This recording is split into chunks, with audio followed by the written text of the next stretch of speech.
In this video, I'll be talking about decision making and quick thinking in Mario Kart Wii. Picking up on other players' lag and tendencies and playing around them, as well as playing with context in mind, plays a big part of competitive Mario Kart today.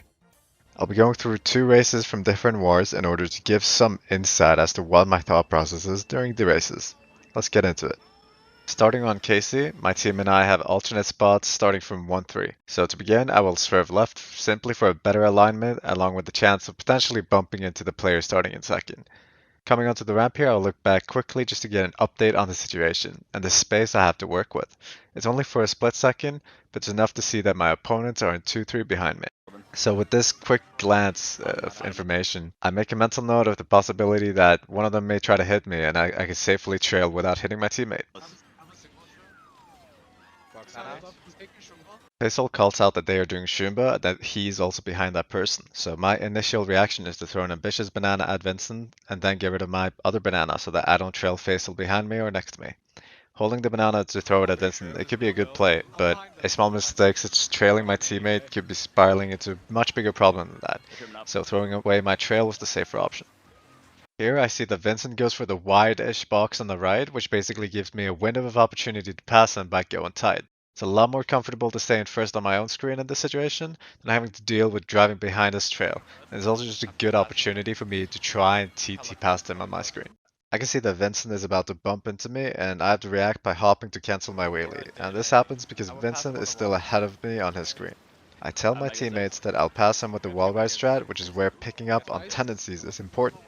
Not many people go for this wall ride strat, and I'm fairly confident Vincent doesn't do it either. I think something that a lot of people don't realize is that even if you don't successfully make the wall ride strat, like in the world record, you hardly lose time from failing it. You also need to take into account what it looks like on your opponent's screen. It's going to be a lot harder to read your actual position when you're bouncing off a wall like that. Towards the end of the tube here, Ryan says that their bagger is dropping a star for second. And as soon as Ryan says that, I'm trying to think of a way to prevent that from happening, but I decide to not throw my green at the bagger because it's my only item. First off, I don't really want to get punished with a red later on, and second, I think keeping a green for Shumba could be valuable. But, you know, I'm just throwing it out there. Consider the option. Preventing star drops is possible. At the end of the lap here, I'm just assuming that Vincent is ahead of me because of how laggy the area around the ending cut tends to be. I don't need to force the issue either because Faisal is up here with me and I don't want to trail him. It's important to keep what we have and we can potentially pressure him later on.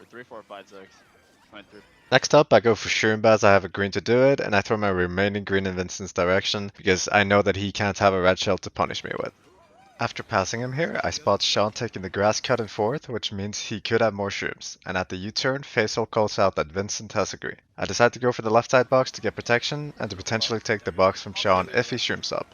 And while doing this, I'm also trying to get out of the way in case Vincent tries to green me.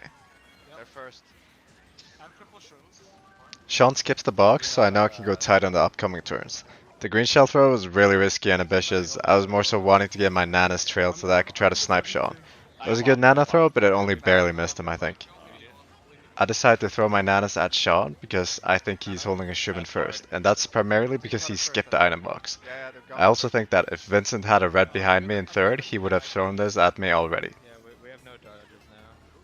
On the first ramp, lap 3, I'm trying to be careful of potential backspam. Backspamming the tight landing is quite common, so I try to go wide of it. I think in hindsight, I should have gone even wider than I did here.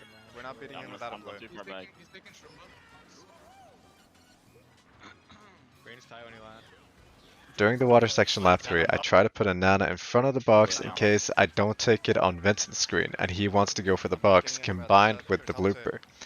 I could have used this Nana better, but I think the idea is nice.